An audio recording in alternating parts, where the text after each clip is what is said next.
Hello my dear students, कैसे हो आप सब। मैं Lokesh Agarwal accounts by triple में एक बार फिर आपका स्वागत करता हूं। दोस्तों आज हम लोग इनकम टैक्स में असेसमेंट ऑफ इंडिविजुअल चैप्टर से कुछ और स्पेशल नोट्स लेके आए हैं। ऑलमोस्ट वैसे इस नोट्स पे कवर हो जाएगा, हम चैप्टर के अंदर इतना ही पढ़ेंगे, लेकिन एक टॉपिक और है मिनिमम ऑल्टरनेट टैक्स। जनरली वो सीए वाले लोगों के काम आता है, आपके काम का है नहीं, तो उसके सवाल या तो स्किप कर देंगे, बाद में देखेंगे, अगर पढ़ना होगा तो नोट्स में लिख लेंगे। बाकी जितने नोट्स अभी तक हमने लिख लिए हैं 3 क्लासेस में, उतना ही काफी है हमारे सवालों को सॉल्व करने के लिए। ठीक है, चलिए टैक्स रेट ऑन सब स्पेसिफिक आइटम्स, ये भी एक्चुअल में तो आप लोगों को मैंने फर्स्ट क्लास में ही बता दिया था जिस दिन इस चैप्टर की फर्स्ट क्लास हुई थी। आज फिर भी थोड़ी सी इसकी हल्की सी डिटेलिंग और देने के लिए मैंने स्पेसिफिक नोट्स बनवा दिए इस टॉपिक पे।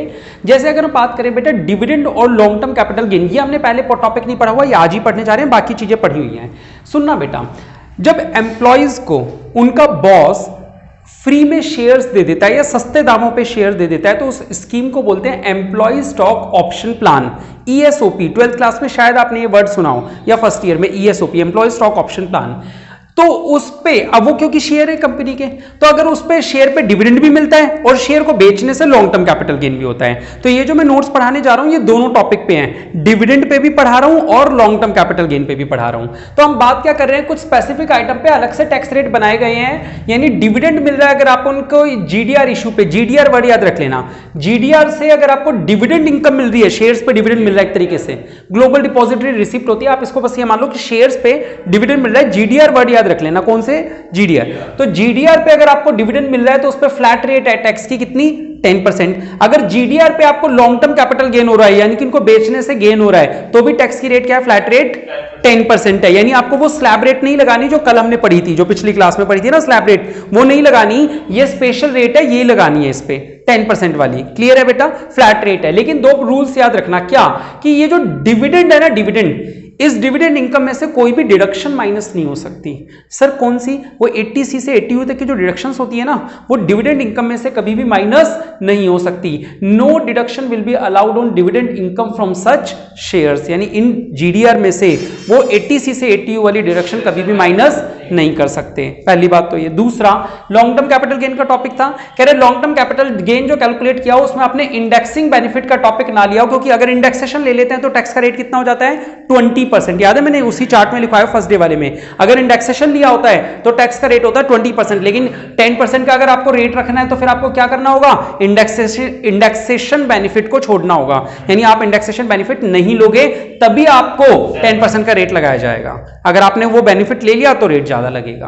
क्लियर है बेटा, चलो ठीक है, ये टॉपिक याद हो जाएगा, छोटा सा है, मतलब बड़ा था, मैंने इसके समराइज पॉइंट लिख दिए। Long term capital gain on listed securities, ये मैं 2 पॉइंट पढ़ा रहा हूं आप लोगों को, लॉन्ग टर्म कैपिटल गेन और शॉर्ट टर्म कैपिटल गेन दोनों लिस्टेड सिक्योरिटीज पे है। लिस्टेड सिक्योरिटीज का मतलब होता है शेयर मार्केट में शेयर्स जो बिकते हैं उन्हें बोलते हैं लिस्टेड, और जो आपस में अपन दोनों एक दूसरे से डील कर लेते हैं ना, तुमने अपने शेयर मेरे को बेच दिए, मैंने अपने इसको बेच दिए, ये लिस्टेड नहीं है। लिस्टेड का मतलब अगर आपको खरीदना या बेचना है तो बीएससी या एनएससी के थ्रू एक्सचेंज किया हो, ठीक है, तो ही वो क्या होंगे, लिस्टेड होंगे। अगर आपने बीएससी या एनएससी के थ्रू किया हो तो उसकी पहचान क्या होती है, क्योंकि वो स्टॉक एक्सचेंज है, जब स्टॉक एक्सचेंज में हम लोग डील करते हैं तो वहां पे वो हमसे सिक्योरिटी ट्रांजैक्शन टैक्स लेता है, बहुत माइनर सा टैक्स लेता है लेकिन वो टैक्स होता है। तो सिक्योरिटी ट्रांजैक्शन टैक्स दोनों में पे होना चाहिए, लिस्टेड वालों में मस्ट बी पेड। ठीक है, चलो अब बात करते हैं दूसरी की टैक्स का रेट क्या है। लॉन्ग टर्म वालों पे तो कितना रखा गया, केवल 10%, लेकिन शॉर्ट टर्म वालों पे कितना रखा गया, 15%। शॉर्ट टर्म वालों को हम लोग सेक्शन 111A के नाम से भी जानते हैं बेटा, है ना। तो लॉन्ग टर्म वालों पे 10%, शॉर्ट टर्म वालों पे 15%। अगर आपने इन लिस्टेड सिक्योरिटीज पे इंडेक्सेशन का बेनिफिट अलाउड नहीं था तो 10% है, अगर बेनिफिट ले लिया तो रेट कितना लग जाएगा, 20, कितना, 20%। ठीक है, शॉर्ट टर्म कैपिटल गेन पे कितना है, 15% का है। हो रही है बात याद। अगला topic, long term capital gain on shares लिखा है। शेयर्स, ये कौन से वाला टॉपिक आ गया, 112A वाला, याद है वो अपने शेयर्स के चैप्टर में पढ़ा था, कैपिटल गेन के चैप्टर में। 112A कब लगाते हैं, जब वो शेयर कब खरीदे हो, 1 फरवरी 18 से पहले खरीदे हो, तो इन पे भी टैक्स का रेट कितना है, सेम टॉपिक अगर बोले तो कितना है, लॉन्ग टर्म कैपिटल गेन कितना परसेंट है, 10%। एसटीडी पे कर रखा होगा और इंडेक्सेशन बेनिफिट अलाउड नहीं होगा। ये मान लो ये पॉइंट और ये पॉइंट लगभग सेम ही तो है, ठीक है। इसमें बस एक खास बात क्या है, इसके अंदर खास बात क्या है, जब सेक्शन 112A आ जाता है, यानी वो शेयर जो 1 फरवरी 18 से पहले खरीदे थे, अगर वो बेचे हैं तो जो कैपिटल गेन होता है 1 लाख रुपए तक कोई टैक्स नहीं लगता। 1 लाख से जो थोड़ा सा ऊपर होगा, 1,10,000 का गेन हुआ तो कितने पे टैक्स लगेगा? 10,000 पे। बेटा इस सेक्शन में और इस सेक्शन में क्या डिफरेंस है इन दो कानूनों में? जब यहां पे टैक्स लग रहा है तो मान लो आपकी 1,20,000 रुपए का लॉन्ग टर्म कैपिटल गेन था तो पूरे 1,20,000 पे 10% कैलकुलेट होगा। लेकिन जब सेक्शन 112 लगाएंगे तो केवल 20,000 पे 10% लगेगा। अच्छा मान लो लॉन्ग टर्म कैपिटल गेन 80,000 है, कितना है? 80,000। तो बताओ इस पे कितना लगेगा टैक्स? कितना बन जाएगा? 8,000। इस पे कितना बन जाएगा टैक्स? 0। क्यों? क्योंकि 1 लाख रुपए तक की तो छूट है। आ रही बात समझ? अब मैं पहले आपको ये दो पढ़ाता हूं, वो सबसे लास्ट में बात करते हैं, वही है सारे किस्सा लास्ट का। डिविडेंड फ्रॉम डोमेस्टिक कंपनी, ये आप लोगों को पता है वैसे तो डोमेस्टिक कंपनी से जो डिविडेंड मिलता है वो 10 लाख तक एग्जेम्प्ट होता है ना। 10 लाख से ऊपर जो होगा उस पर टैक्स लगेगा। ये बात क्लियर है? कितना रेट लगेगा टैक्स का? 10%। और एक बात मैंने आपको यहां पे भी याद करवाई थी कि डिविडेंड में से कोई भी डिडक्शन अलाउड नहीं होती है 80C से 80U की। तो ऑब्वियसली यहां पे भी 80C से 80U की कोई डिडक्शन अलाउड होगी क्या? नहीं होगी, है ना। डिविडेंड इनकम पे कोई भी डिडक्शन अलाउड नहीं होती। डिडक्शन विल बी अलाउड, अरे नो, हाँ सही है नो, मैंने क्या डिडक्शन से लाइन पढ़ी, नो डिडक्शन, डिडक्शन अलाउड नहीं होती। ठीक है बेटा, यहां पे भी देखो डिविडेंड इनकम में से अलाउड नहीं है, यहां पे भी डिविडेंड इनकम में से अलाउड नहीं होती है 80C से 80U वाली। फिर लास्ट टॉपिक बात करते हैं हम कैजुअल इनकम की। याद है कैजुअल इनकम कौन सी होती है? नसीब से कमाया जाने वाला पैसा। हॉर्स रेस, लॉटरी या गैम्बलिंग, इन पे सरकार को फ्लैट रेट एक चाहिए, कितना परसेंट? 30%। कितना टैक्स रेट चाहिए? 30%। लेकिन खास बात क्या, सरकार कहती है इसमें से हम कुछ भी माइनस नहीं करने देंगे। यानी अगर आपकी लॉटरी लगी है 1 लाख की तो सरकार कहती है नो एक्सपेंसेस अलाउड। कह रहे हमने कहा सर लॉटरी खरीदी थी 250 रुपए की, वो तो माइनस करवा दो। कह रहे कोई खर्चा माइनस नहीं होगा। होता है क्या कोई खर्चा माइनस उसमें से? नहीं। दूसरा, कोई डिडक्शन अलाउड नहीं होगी। जैसे डिविडेंड में से कोई डिडक्शन अलाउड नहीं होती 80C से 80U की, उस तरीके से इस लॉटरी इनकम में से भी कोई भी छूट नहीं मिलेगी। इतना ही नहीं, सरकार कहती है no minimum limit of exemption. भाई एक बात मानो कि आप लोग, आपकी बात कर लेते हैं, आपके स्कूल में कोई लॉटरी खेली गई या जोटवाड़ा व्यापार मंडल ने दिवाली मेगा उसमें मेला में 1 लाख की लॉटरी निकाली, आपकी कूपन डाली और आपका वो 1 लाख की लॉटरी मिल गई। आप 1 भी रुपया कमाते हो पूरे साल में? जनरली कोई कमाई है तुम्हारी? नहीं। सरकार आपकी कोई भी कमाई नहीं है, केवल एक ही सोर्स से कमाई हुई है, लॉटरी से, वो भी 1 लाख रुपए। सरकार जनरली तो ये कहती है ना कि देश में जो नॉर्मल इंसान है आपकी एज ग्रुप का, उसको 2.5 लाख तक कोई टैक्स नहीं देना। 2.5 लाख तक टैक्स रेट क्या है? 0। तो आप क्या कहोगे? सर मेरे को तो बस 1 लाख रुपए कमाए हैं, आप तो कहते हो 2.5 लाख तक टैक्स मत दो, तो मैं कोई भी टैक्स नहीं दे रही, यही तो बोलोगे। क्योंकि सरकार ने क्या कहा है कि 2.5 लाख तक तो कोई टैक्स लगता नहीं है 60 साल से नीचे वालों पे। लेकिन सरकार ने क्या कहा? कह रही है लॉटरी वोटरी पे 2.5 लाख का कुछ नहीं है पंगा वंगा। कह रहे अगर 10,000 रुपए भी तुम्हें मिले हैं ना तो उस 10,000 रुपए भी फ्लैट 30% 3,000 में दे दो, हमें फर्क नहीं पड़ता आपकी इनकम 2.5 लाख है या नहीं है। यानी इसमें तो एग्जेम्पशन भी अलाउ नहीं करी सरकार ने, वो 2.5 लाख वाली जो नॉर्मल एग्जेम्पशन सब लोगों को मिलती है वो अलाउ नहीं करते 3 चीजों पे। किस पे? हॉर्स रेस, लॉटरी या गैम्बलिंग पे। हाँ 1 लाख के 30,000 सरकार के हो जाएंगे। सरकार कहेगी कि 2.5 लाख नहीं कमाते हमें फर्क नहीं पड़ता, हम आपको कोई छूट नहीं देने वाले, कोई खर्चा माइनस नहीं होने वाले। तो 70,000 आपको। आपका कौन बनेगा करोड़पति में? 1 करोड़ की वो निकल गई तो आप सरकार से कहोगे सरकार हमें 2.5 लाख की छूट तो दो, तो सरकार कहेगी नहीं नहीं 2.5 लाख 2.5 लाख तुम्हारे लिए नहीं है, ये उन लोगों के लिए जो लॉटरी वोटरी नहीं होती। लॉटरी 7 करोड़ की निकल जाए, लास्ट वाला सवाल की है 7 करोड़ की निकल गई उसमें 30%। हाँ 2 लाख 2 लाख 2 करोड़ 10 लाख रुपए सरकार को घर बैठे मिल जाएंगे।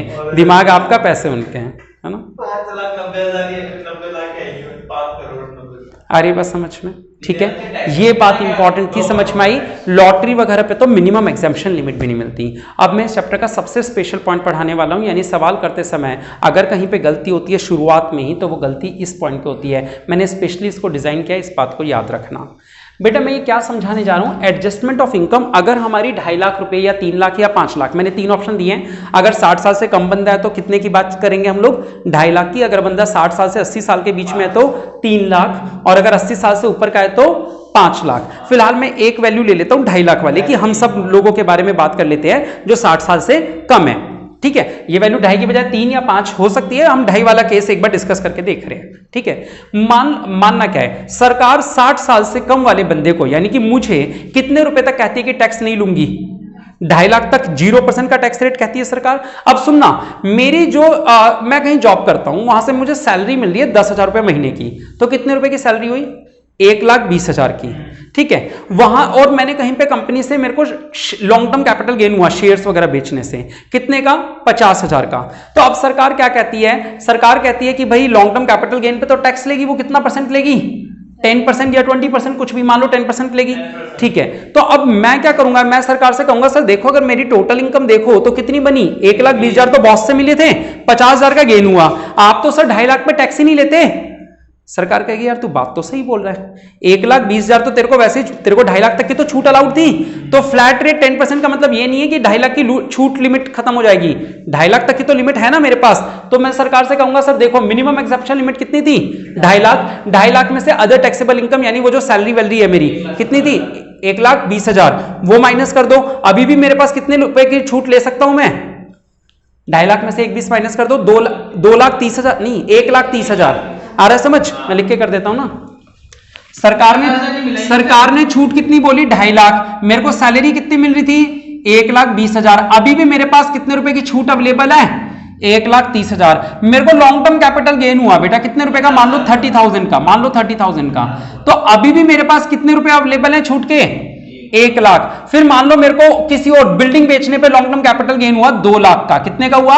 2 लाख का। तो अब सरकार कितनी छूट दे देगी? सरकार 1 लाख तो छूट देके 1 लाख पर टैक्स, बाकी जो 1 लाख बचेगा उस पे मुझसे टैक्स लेगी। और कितनी रेट से? क्योंकि बिल्डिंग बेची है तो मैंने इंडेक्सेशन का बेनिफिट लिया होगा, और बेनिफिट लिया होगा तो 20% का टैक्स लगेगा। तो यानी कि इस वाले लॉन्ग टर्म कैपिटल गेन पे कोई टैक्स नहीं लगा, और इस वाले लॉन्ग टर्म कैपिटल गेन पे 2 लाख पे टैक्स नहीं लगा।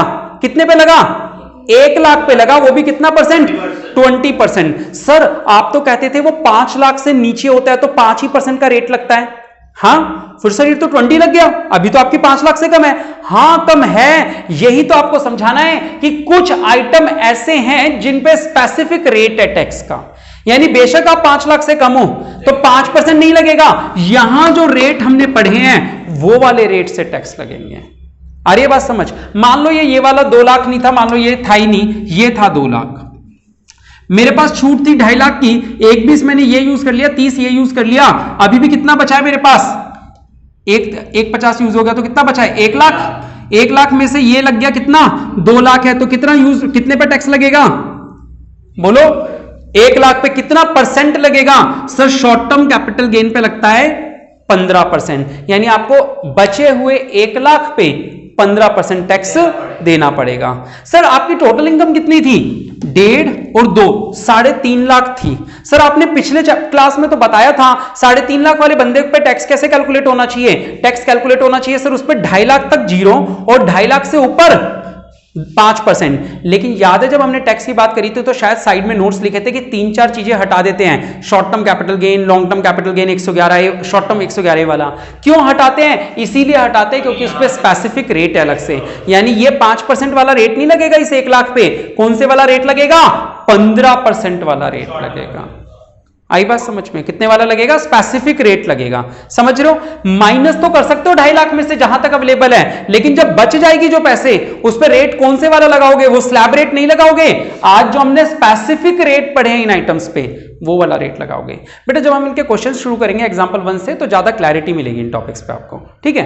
तो समझ में आए आप लोगों को? तो ये चीजें आप लोगों को याद रखनी है कि ये चीजें एग्जाम्पशन में से माइनस है। इसी तरह ये वाला बंदा भी आके बोला, कह रहा सर मेरे लॉटरी के पैसे भी माइनस कर दो ना, 30,000 की लॉटरी निकली है मेरी। कह रहे ये माइनस नहीं होगा स्पेसिफिक इसमें से, एग्जाम्पशन लिमिट में से 30,000 पे तो तेरे को अलग से पूरे 30% यानी कि 9,000 रुपए देने ही पड़ेंगे, ठीक है? बात समझ में आ रही है तो बहुत अच्छा, वरना जब सवाल करेंगे तब बहुत अच्छे से समझ में आ जाएगी, टेंशन ही मत लो, ठीक है? तो आज के लिए इतना ही। कैसे रही क्लास लाइक और कमेंट करके जरूर बताएं। बहुत बहुत शुक्रिया। जय हिंद, जय भारत।